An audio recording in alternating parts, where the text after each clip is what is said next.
I am a dance practitioner. My own company, which is called Be More Dandelion, coercive control and in relationships is introducing movement back into their bodies. Welcome, listeners and viewers, to Rising Above Shadows of Abuse, a place where we discuss matters relating to abuse. Mental health is also a place to get healing and to reclaim your voice. Today's conversation is one of courage, reclamation, and the slow and powerful work of rebuilding after emotional and coercive control. Our guest is a mother who has walked through the shadows of post-separation abuse, but she has also done the deep work of returning herself, body, spirit, and mind. For her, movement was just not exercise, it became medicine. It brought her home to her body, restored her confidence, and reawakened her joy. This is not just a story of survival, it is a story of re-embodiment, resilience, and the fierce love it takes to stand tall again. My special guest today is Fiona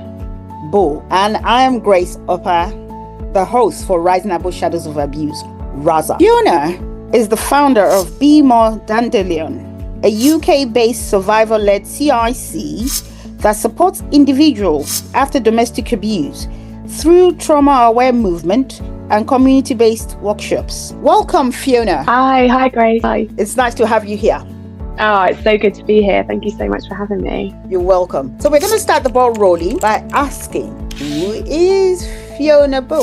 So you did a beautiful introduction for me there. Hi everyone, my name is Fiona. Most people know me as Fi. I'm a mother to a little boy who's 2. I am a dance practitioner here in Colchester, Essex, and I'm also CEO and founder of my own company, which is called Be More Dandelion. We're a community interest company specialising in supporting survivors of domestic abuse through movement and my dance practitioner training. Thank you. You're welcome. So, can you share a bit about your personal experience with emotional and coercive control and how it shaped the work you do today? Yeah, so in my experience with coercive control and in relationships is where the control wasn't necessarily about physical violence, and it was very much centered around the manipulation and isolation and kind of that constant emotional pressure that you can feel in those types of situations. And it shaped the work I did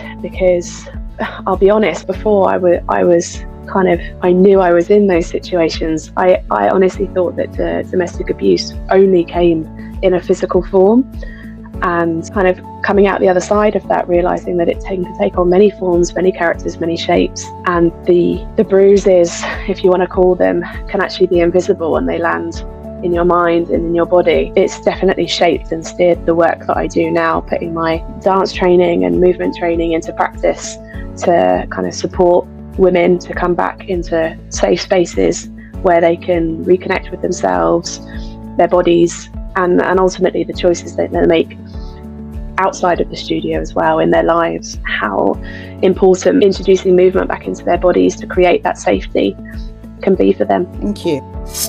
Be safe and be positive. Don't forget to visit our social media handles: TikTok, YouTube, Facebook, Instagram at Rising Above Shadows of Abuse. Thank you and bye for now.